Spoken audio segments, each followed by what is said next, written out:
So it's a complex question. So I'll divide it in two. I'll start with the consumer. I think there are three main forces that are reshaping consumer attitudes and behavior. I think the first one is an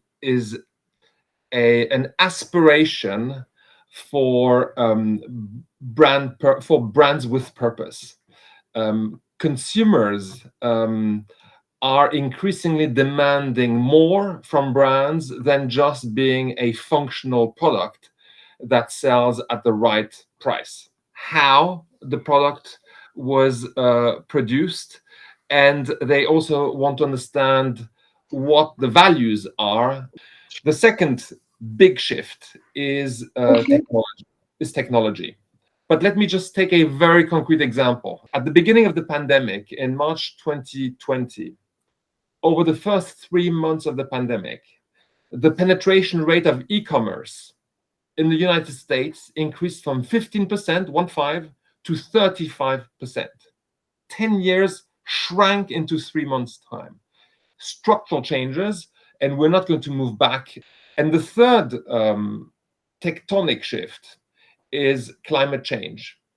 Climate change is the mother of all battles for all our societies on this planet in the future. The climate change issue will fundamentally change the way consumers will look at products and brands in the future. And now to respond to the second part of your question, I think it means one, an absolute necessity to come back to consumer centricity for marketers. You need to come back to the fundamental, which is understand the consumer aspirations as a marketer and change anything that is needed in order to be more relevant to the consumer.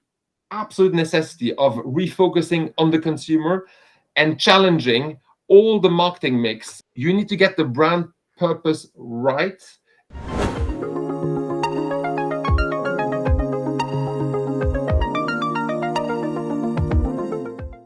So first of all, let me acknowledge the role of Anda Colombia. We've been working very, very closely with Anda Colombia over many years with respect to the diversity and inclusion. Is get the inspiration from marketers across the entire Latin America region on some of those subjects which I've touched upon. Share experience, share best practice, share also, by the way, initiatives which have not succeeded. So we call that in English the good, the bad, and the ugly. No, what is going to be needed is that marketers are able to respond rapidly to those challenges and to those opportunities. I think one of the main features of our industry today is that it is national, of course. However, it is also regional and it is also global. All this is increasingly coming together. And to close, I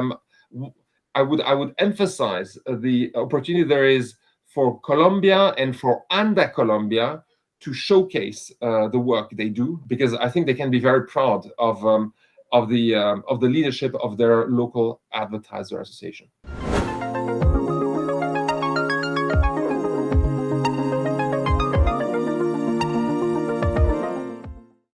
I think we've all opened up our eyes in terms of the degree of inequality in terms of diversity and inclusion in our societies. I mean, we've seen the Me Too movement, which has a truly global scale now. We have seen the Black Lives Matter movement, which has gone far beyond the US. And I think they've helped society open its eyes to the lack of diversity and inclusion in society. And it has also helped us as ad industry start with an introspection. And I'm going to share with you very honestly my aha moment. And that was in 2017, when we looked at a piece of research which was conducted over 10 years, from 2006 to 2016, and the conclusions of that research, a huge research when you think about it, were devastating. Yeah, so twice more male than female actors, and the other sobering conclusion of that research is over those 10 years, so 2006 2016, there was no evolution. So the conclusion was we have a problem in the ad industry globally.